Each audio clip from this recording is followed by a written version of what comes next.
Welcome to Woke Mental Wellness presents Windy City Nihilism. This is a 12 Inner Demons homebrew campaign. Sinziak plays Romero Marcus, the Targeted. Imris plays Janessa Wallace, the Human Street Medic. Blue plays Ruin, the Social Media Vampire Demon. And Cassie is the Storyteller, playing the NPCs and the rest of the world. Windy City Nihilism is an urban horror podcast series. We do not shy away from touchy topics in the politics of horror, mental health, games, and life as a person of targeted identities. Series-wide content warnings include violence, manipulation, state surveillance, police, player conflict, gentrification, racism, unwanted romantic gestures, anti-Blackness, sexism, tension, body paralysis, trauma, monstrous forms, complicated relationships, sex, toxic work environments, death, hopelessness, blood, Eldrich horror, colonization, and existential crisis and dread. Please take care of yourself as you listen. And remember, hope and resistance do best in community.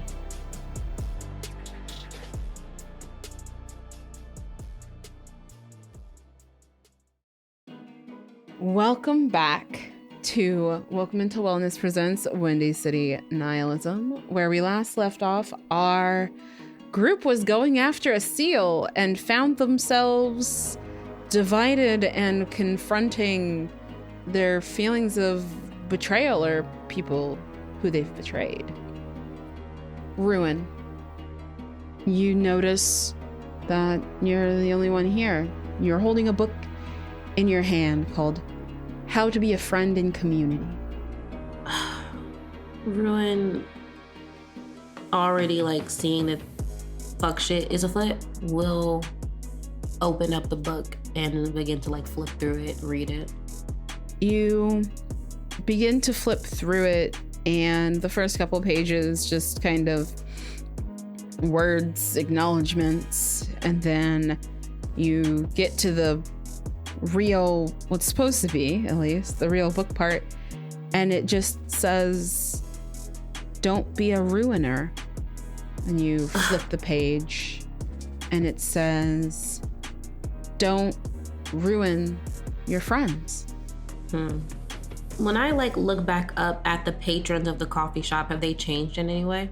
No, there does seem to be a drink that the barista completed, but they seem to be making another drink, but no one has gotten up yet.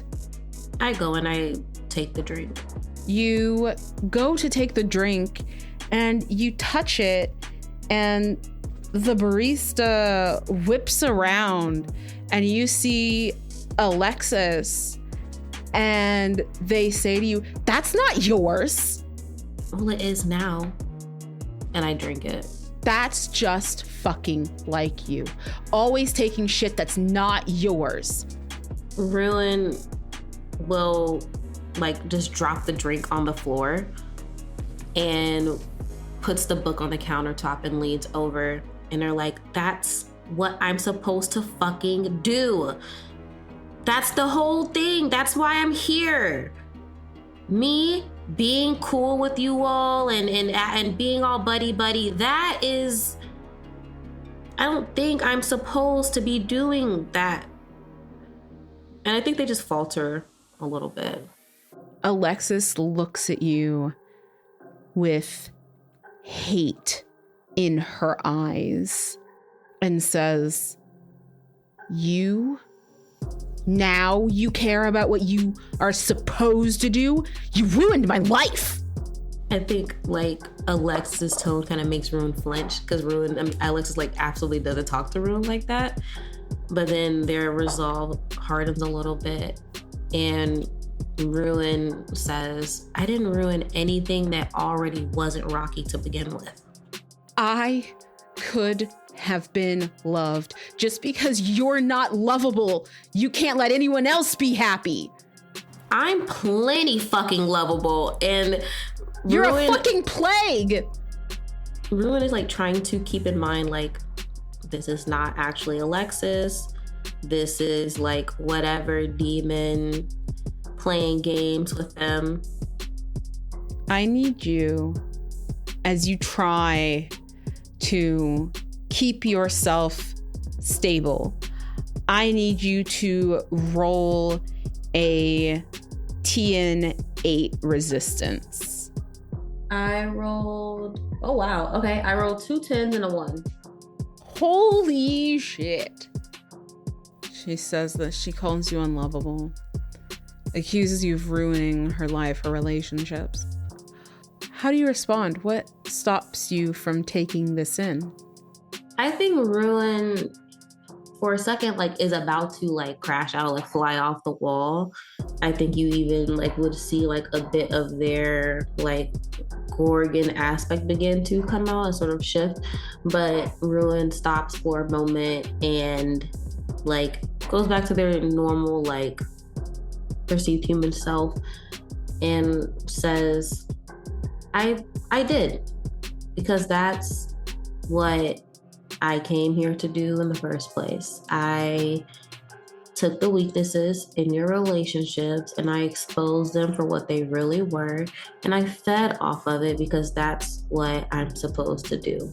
Do I regret it? No, because in the end, you became my best friend. But I'm sorry.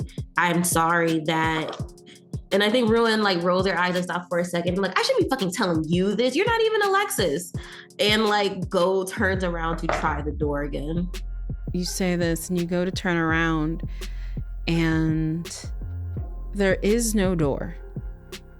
Behind you, there's a groaning sound and you hear Alexis scream briefly before it's choked off. Are you still facing away, or? No, Ruin definitely turns around. The look of hate in Alexis's eyes is gone. And instead, behind you, you see there's a dark, shadowy abyss that forms behind Alexis. And instead of hate, there is fear, terror. The Alexis that was talking to you is not the same Alexis that's in front of you right now. This Alexis in front of you has a limp as they try to step forward, and a shadowy tendril wraps around them, one around his mouth, cutting off a scream of "Root!" and pulling him in to the shadow. No, Ruin tries to fucking stop that. Ruin, like, tries to rush forward to grab Alexis' hand. You go to grab Alexis's hand and you feel the feeling of a choice. Something tried to do something to you, and you avoided it. You can go with that, or you can try to touch Alexis right now. They are being swallowed by this shadow. Ruin would try to grab Alexis for sure. You reach back out to Alexis to try and grab onto her to stop whatever this is. And as you make contact, your feet leave the ground and you are floating. You can feel a hand in your hand as you are floating, and it is dark.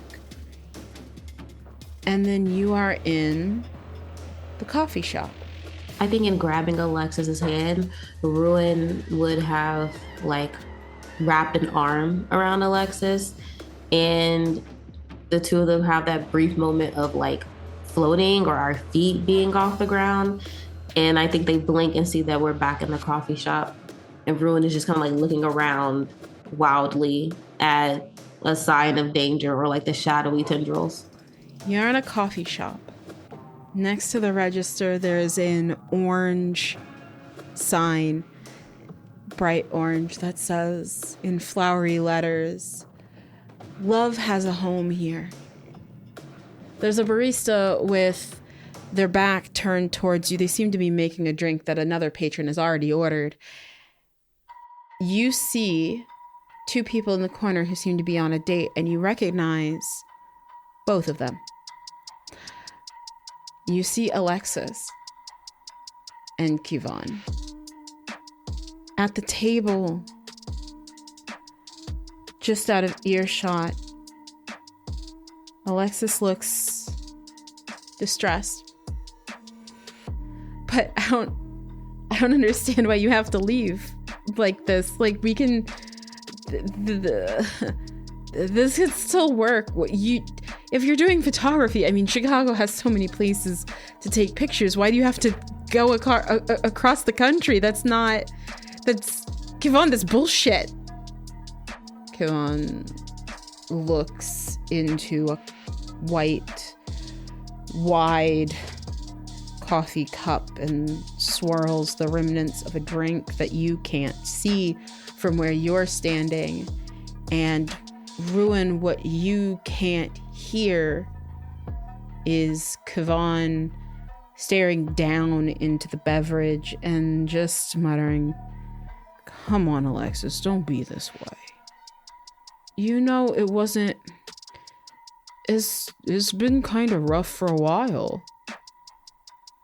And you see Alexis's face, so hurt. What, if anything, do you do? As you can see the body language, you haven't quite heard what the conversation is, but you know Alexis well enough, you have a guess.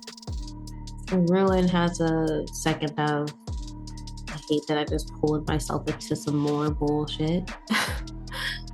And I think they also have a moment of like not being present for this moment, but being present for like what happened after, like Alexis coming home and like being upset and things of that nature. That's sort of when they were still like selfishly just sort of like looking out for themselves.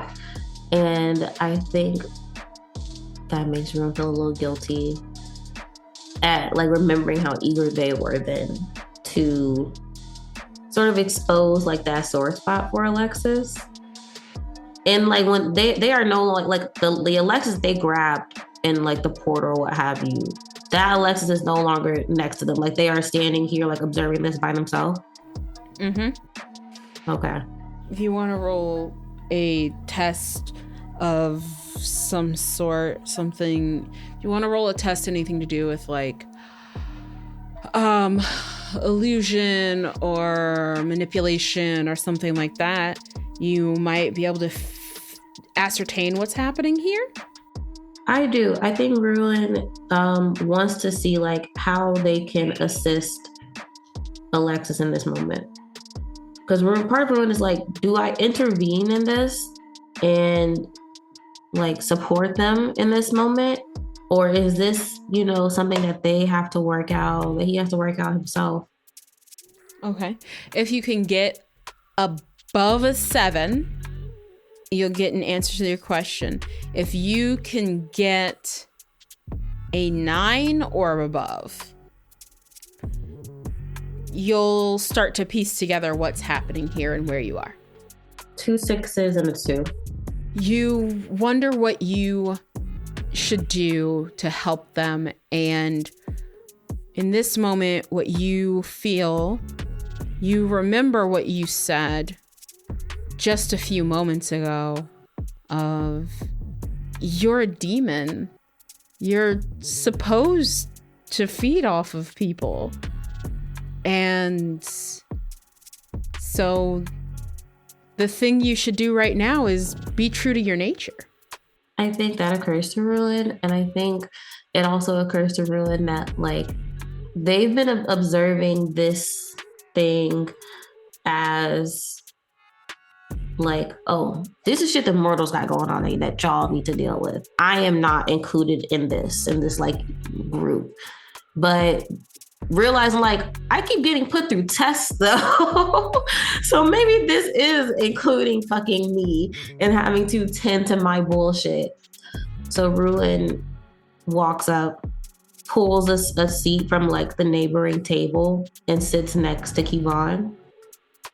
And then puts a hand on Kivon's shoulder, 2 feet from Kivon, but is like looking at Alexis and says, "You can do so much better than this, asshole." Coming up to the table, you sit and you try to say this, but the conversation doesn't stop. There's no hint that they hear you, and now you can hear the conversation, and you hear Alexis saying, "But I love you. If you loved me, why would you be doing this? Why is it so easy for you to leave?" And Kivon, not making eye contact, still says, "Babe, I mean, girl, things haven't been right with us for a while. Like, I don't understand how you're so surprised." And he finally looks up at Alexis, and for a moment you see Alexis trying to school his emotions, and they seem to fail and break down, and a flash of pain crosses their face as they stay still, and Kivon goes on, "I mean, come on. I want a girl who's not fucking, emotionally constipated, who can like take care of me. You're just, I don't know. I just think I deserve better." And again, you see fear in Alexis's eyes, and neither of them at the table react to a little trickle of blood that starts coming out of Alexis's ear. Ruin will reach across the table to like grab Alexis's shoulders. You go to grab Alexis's shoulder and you can't make contact. It's like what happens when your grip gets low. It just phases through. Janessa, you are in front of a coffee shop, modest, with a basic sign that says "Build Coffee." And it is a bright and sunny afternoon. There seem to be a few patrons inside. What do you do? Do I recognize this place? Do I recognize that I've been here before? Yeah, now that you're here from the outside, you think you've been here for a community meeting before, and then there's a sick feeling in your stomach. Like, that's not why you feel like you were here before. There's another reason. Roll a psychic test for me to see if you can fully put your finger on why this feels familiar. That's a 11, 3, and a 2. Damn. Okay.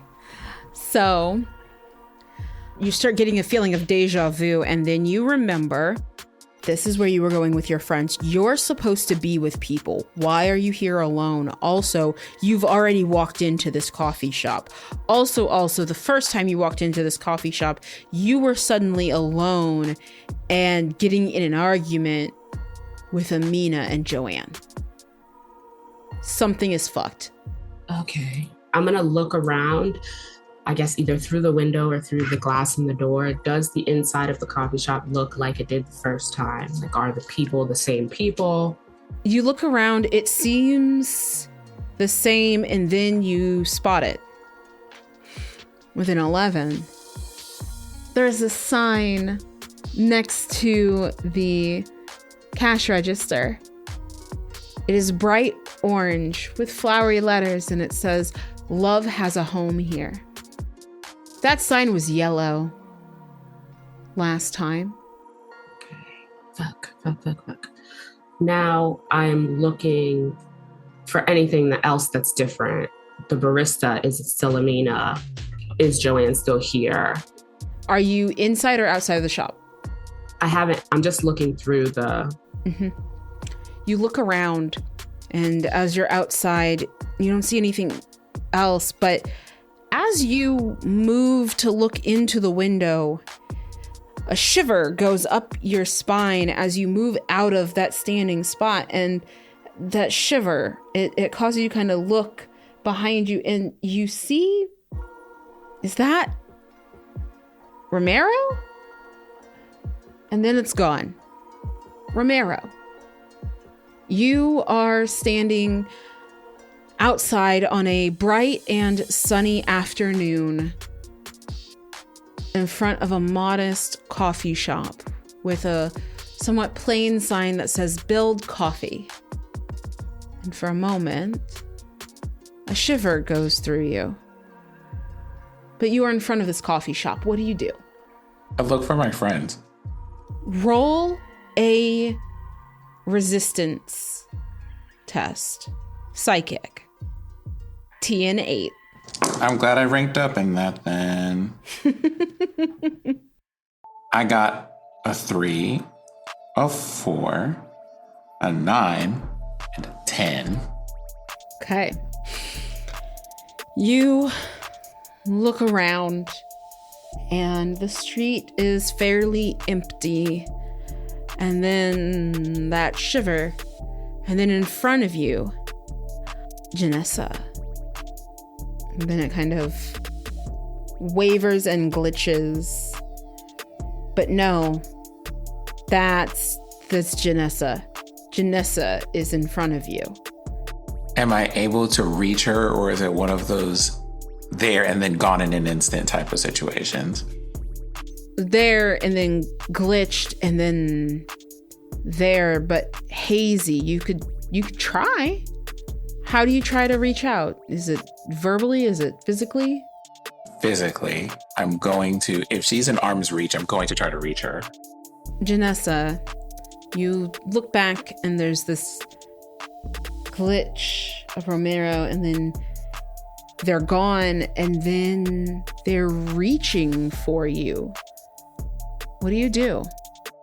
Being in this place where like people are not themselves, I want to try to ascertain whether or not this is actually the real Romero. And then I have a sense of deja vu. Like, how many times do I have to try to figure out whether this is the real version of this nigga or not? Listen. I don't know what the role would be for that, to try to figure out if this is real Romero or not.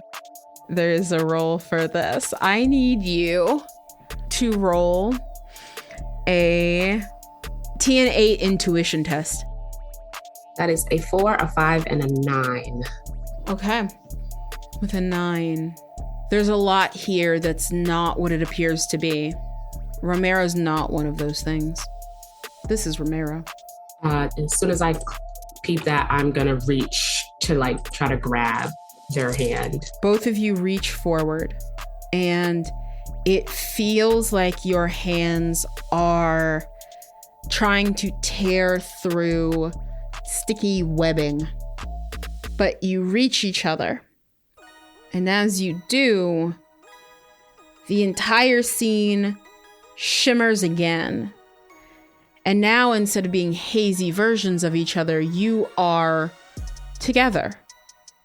Janessa, Romero, you are standing on a sidewalk in front of a modest coffee shop with a plain sign that says Build Coffee Works. There are people inside, a barista, some patrons, some people working on things. Some of them are reading. There are books. What do you both do? Janessa, are you okay? I look at Romero and I'm just like, bro, what the fuck? Is this Groundhog Day or something? Like, what are we not getting right here? I don't know if this is a thing about getting things right. Where is Ruin? I haven't seen anyone until I'm seeing you right now. I turned around in the coffee shop when we walked in, and when I turned back around, you were all gone. Okay. We need to find each other. Okay. This is going to sound awkward. Are we going to hold hands for the rest of this? Because I mean, it's going to sound awkward, but I was literally about to ask you if you wanted to hold hands for the rest of this. Right. Okay. So, wonderful. Holding hands now. Yeah, and I'm going to reach out and like grab Romero's hand so freaking tight. I think Romero, you can feel that my hand is like clammy with sweat. Okay. So we're going to have to go back inside. Yep, we're on the same page. Yep. Okay. And this is not the same inside. When I was looking in, the sign on the register is a different color. So I feel like things are going to just keep changing inside there. Wait, what? And then I just like look at the store to see if I observe what she is talking about. The inside of the shop is cute. It's kind of cozy. Romero, you remember this place, and the first time you were here, it was still trying to find its identity, but it really seems to have found it. There's light teal, turquoise tile backsplashes, and there's some cozy seating and a few people reading in it. There's also some longer wooden tables where some people are working, and some of the tables are empty. And then there's a person in the corner who seems to be in a flow state, typing something with their computer plugged into the wall, and an empty cup of, well, whatever their drink used to be, coffee, tea, you're not sure. And then next to the register, well, behind the counter, there's a barista. Their back is to you. Perhaps they're making a drink that a patron has already ordered. And then next to the counter is a beautiful bright orange sign with flowery lettering that says, "Love has a home here." Aw, hell. Okay. Thank you for that warning, Janessa. Yeah. So who did you see? Because Amina and Joanne showed up and tried to cuss me clean out. So that was fun. Right. So we also didn't see the same people. Got it. I talked to a ex-friend, and then there was darkness, and then I was out here. So, right. Okay. Now, if I remember how this goes, Ruin is ahead of me, walks in, and then, wait, what happened after that? Ruin walked in. I saw them walk over to a bookshelf. I turned around to just look around and see like the store and who was in here. And then when I turned back, you were all gone and I was by myself. Okay. So I didn't see where Ruin went. Ruin should be a couple of steps ahead of us now then. Let's go inside and see if they're in there. Okay, don't. And I go to reach for the handle of the door and I look back and I just say, "Don't let go of my hand." You reach for the door, and as you touch the handle, there's a gunshot down the street and a scream. Romero, you feel my whole body jerk. And I whip around to look in the direction. People are screaming. There's police lights and an ambulance that's trying to get through, but the police aren't allowing it. And then running towards you is Ola. Janissa? You see this too, Romero. This is whatever this is for me. I have to do whatever this is. This might be for both of us.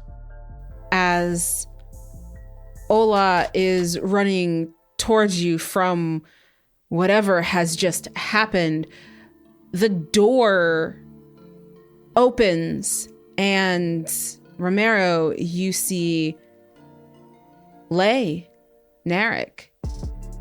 He's coming out of the shop.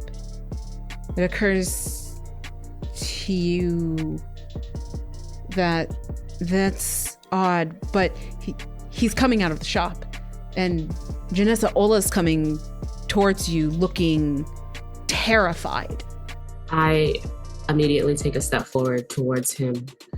And as soon as he's close enough to hear what I'm saying, what is it? What happened? I think both Romero and Janessa say that in unison. Ola only has eyes for Janessa, and he runs and he gently puts his hands on your shoulders and looks directly in your eyes, and he says, God, Janessa, I was so wrong. I'm so sorry. We need to go. I think my whole body locks up in this moment, and I feel my blood get icy, and I jerk back from his hand. What are you saying? Oh God, they killed him. We need to go. We need to go find his family. I don't even wait to hear anything. As soon as I hear they killed him, I immediately take off running in the direction, and I am dragging Romero along, whether they're, moving or not. I am just full speed ahead, running. Janessa, I need you to make a TN9 fear test. Fuck, that is a 1, a 6, and 2 8s. Janessa, you run. Romero, what are you doing? I attempt ever so briefly to restrain Janissa because I'm afraid of letting go, and then just start running with her in order to maintain my grip. You try to restrain Janissa, but she is in a panic, and deftly her hand slips out of yours in order to run. You run after her, trying not to lose sight. And behind you, as you start to run, you hear Lay say, y'all gotta get away from my shop. You're gonna cost me revenue. And behind you, that sound fades. Janessa is running. You're trying to keep up.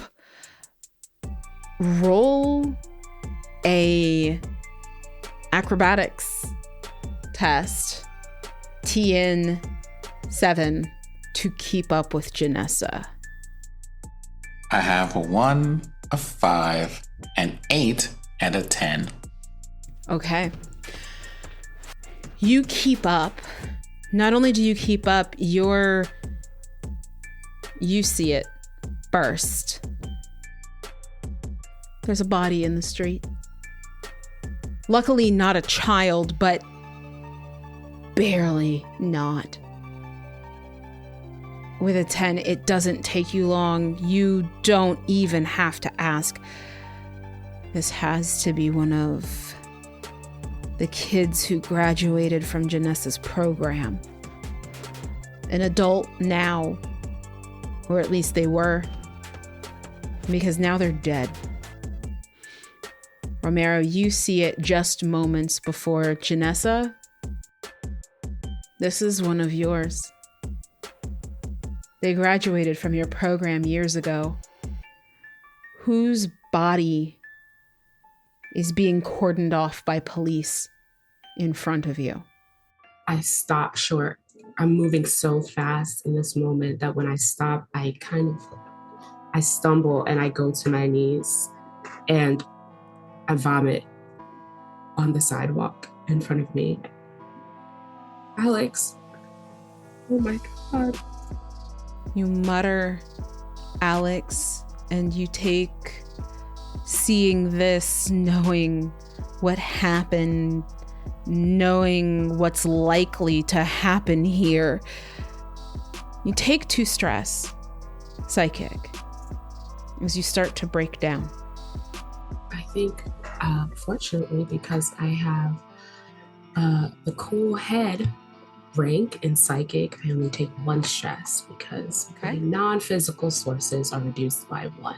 Okay. So you take 1 instead. It could be worse. You could be hysterical. You are maintaining some semblance of yourself here. But Alex is dead in the street in front of you, surrounded by police. More police are coming. They are keeping the ambulance away. This is what you see here in front of you. This man was one of your students. In this moment, I get so angry. This is what I've tried to tell Ola about. This is what I tried to tell Amina about. This is the exact thing. This is it. And I think coming off of the anger that I felt trying to explain this to Amina once again, and then this happening now, I just see red and I start to try to push my way through. And I'm screaming, let me through, let me through. I'm a medic, I'm a social worker, I know him. Let me pass. And I'm trying to push my way through to get to him. You try to push your way through, and as you do, you catch the face of one of these police who are stopping you, and there is a dark, swirling void where a face should be. And you get feeling of satisfaction coming from this faceless officer holding you back away from Alex. I get there, I think, seconds later. In this moment, when I see this swirling void, and I realize and I feel that sick satisfaction feeling. And I know that I have seen that look before on the face of real police officers as they were busting heads during some of our protest actions. And something in me kind of catches. It's like, wait a second. I want to roll to resist this mental effect that is gripping me right now, this panic. Okay. In order to resist this, since you did fail before, you do have a malice die. You are going to roll, it is a TN9. Mm-hmm. Can I assist? How do you assist? Romero, you see Janessa is clashing with an officer trying to get through. In fact, Romero, you see Janessa is clashing with Gabri, who is holding her back. So, knowing that we just suddenly arrived in this place, when I catch up to Janessa, and it's just kind of like, this is a place of our worst nightmares. I think that gives me the clarity of mind to like be Janessa, listen to me. This is demon shenanigans. This isn't real. Okay? This isn't real. Are you listening to Janessa? Like I'm grabbing her shoulders and trying to gently shake her. Romero, roll a TN7 psychic resistance test to try and be able to give a bonus to to Janessa.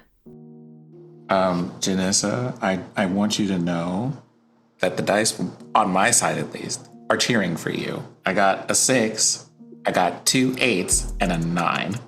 Okay. Janessa, when you roll this TN9 test, you were going to have a malice die. You are also going to have a bonus die from Romero, which cancel each other out, which means that you are going to roll this straight. However, because I have 3 ranks in psychic, I also get a bonus die just from having more than 2 ranks in psychic. Well, no, I don't make it. That is a 1, a 3, and 2 4s. Wow. Yeah. Okay. Dice want the drama. Janessa, this sanctimonious son of a bitch, this faceless fucking evil in front of you, is holding you back away from Alex. Paint this nightmare for me. What happens next based on what you are afraid of? I am fighting so hard and making no headway. I cannot move this person in this moment. I feel so weak, so helpless, more helpless than I have ever felt before. And I am watching Alex lay there on the sidewalk. I can see him breathing. I can see that he's so close to being dead. I thought he was dead, but he's not. And I'm watching as his life drains away, and I can't do anything, and I'm screaming. The ambulance is right there, but they're not letting it through either. And I'm looking around frantically at anyone that I can see. And I see the people standing there, and I see the shock and the panic and also the resignation. And I see no one doing anything, no one even trying. And I think in this moment, I watch Alex slip away, and I just collapse. My legs give out under me, and I hit the ground. Take 3 stress. Psychic, so you'll reduce it to 2, but... So, I'm watching this happen. I'm assuming the dice did not want to cooperate. Dice wanted drama. Behind you both, late, but here, Ola, Amina, and Floyd Matrud walk up, and they furiously, you notice, Romero, start talking with the police, and you can't hear what they're saying, but then the police move and the ambulance starts coming through. That's when Floyd sees you, Romero. They don't smile. This is not a time for smiles. This is a tragedy, but walks over. My boy, are you okay? I am mostly focused on Janessa at this moment, but I spare a moment to look at him.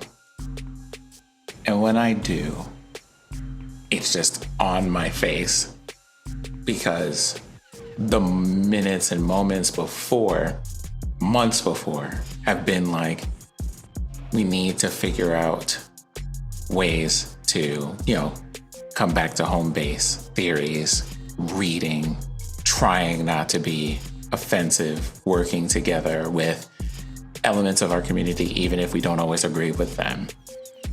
And the face that I have is, was this worth it? Before I then go, no. Understandable. This is a tragedy. Never gets easier. And he puts a hand on your shoulder and pulls you into a hug. And as he's hugging you close, he says, "We're going to get through this together as a community." I take a moment to just extricate myself from this hug I did not ask for. I need you to roll a TN7 physical resistance to get out of this hug.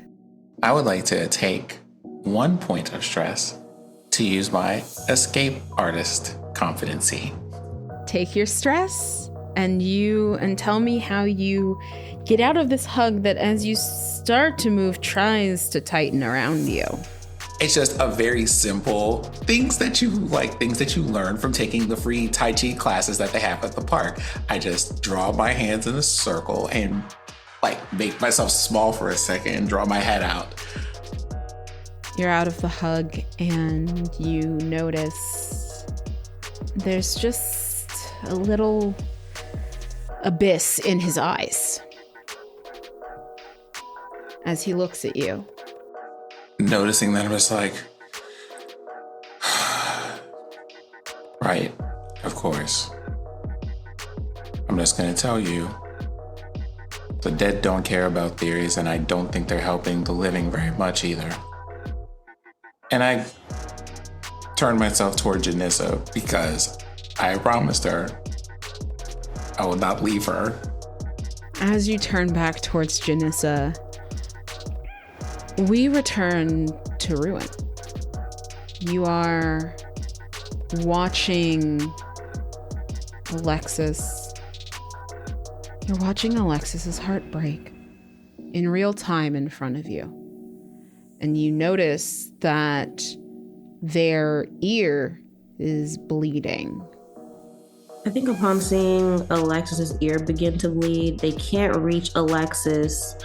They look back at the barista and make their way over there, activating their Gorgon aspect along the way. Okay.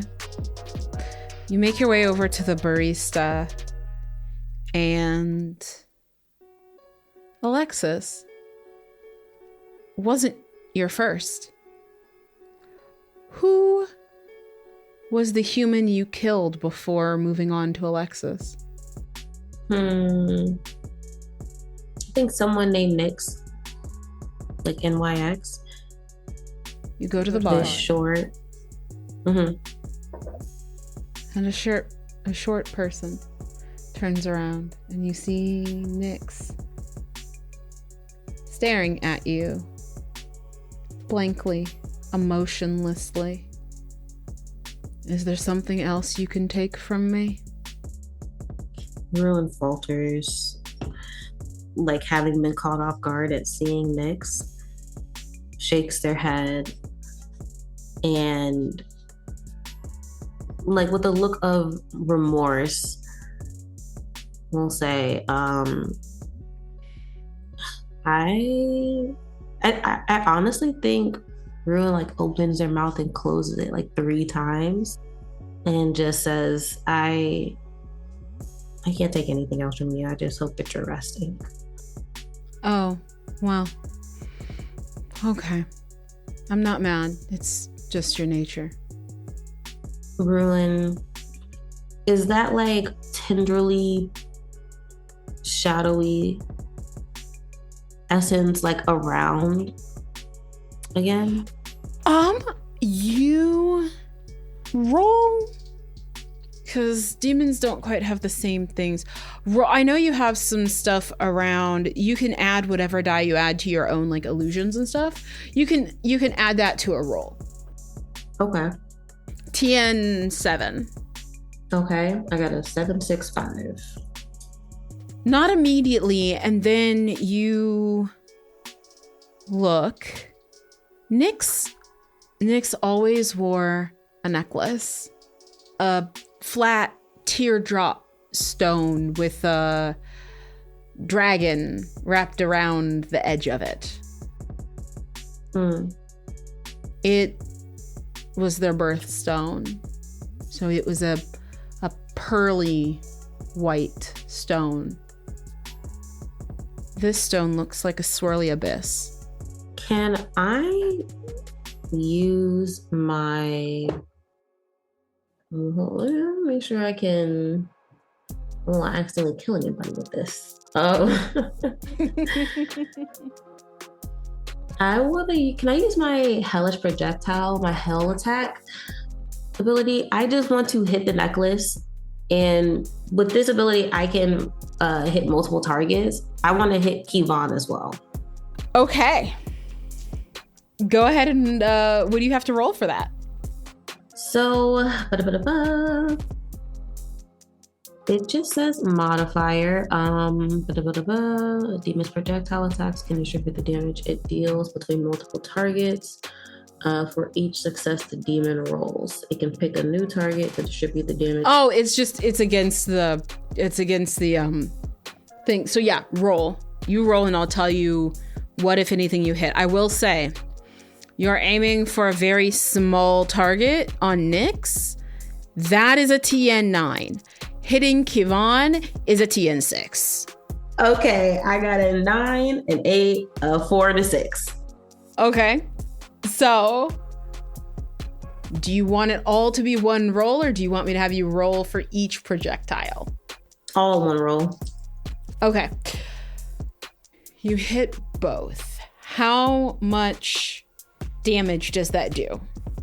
You know what? It doesn't say. Oh, does it not? Okay, so I'm gonna assume it's kind of standard. I'm gonna say it's 2 damage. Okay.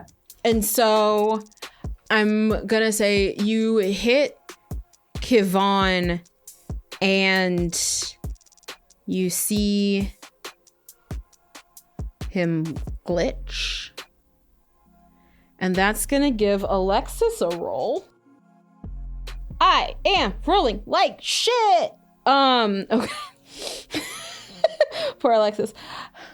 Alexis blinks for a moment and then keeps crying as Kivon glitches and goes back to his tirade. Your aim on Nyx is true, and you hit the necklace, and there's at first, light sound of cracking. And then that sound grows louder as the necklace expands. And then standing before you, I guess it's not standing if there's no legs, before you is a vision of swirling dark abyss, 8 feet high. And the floor you are standing on starts to heat. And you're going to take 2 grip damage as your feet start to burn. And the abyss in front of you seems to wink at you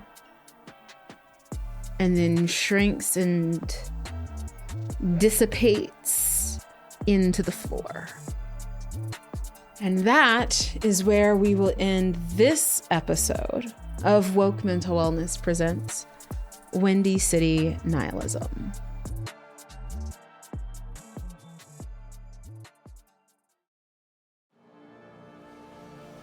Thank you for listening to Woke Mental Wellness presents Windy City Nihilism, a 12 Inner Demons homebrew podcast. This podcast has been made possible in part thanks to a grant from Diversity Saves. Episodes are edited by Marissa Ewing of Hemlock Creek Productions. If you enjoyed this podcast, please leave a review and tell your friends. If you want to help financially, you can visit the Woke Mental Wellness Ko-Fi listed in the show notes. Take care, and remember, hope and resistance do best in community.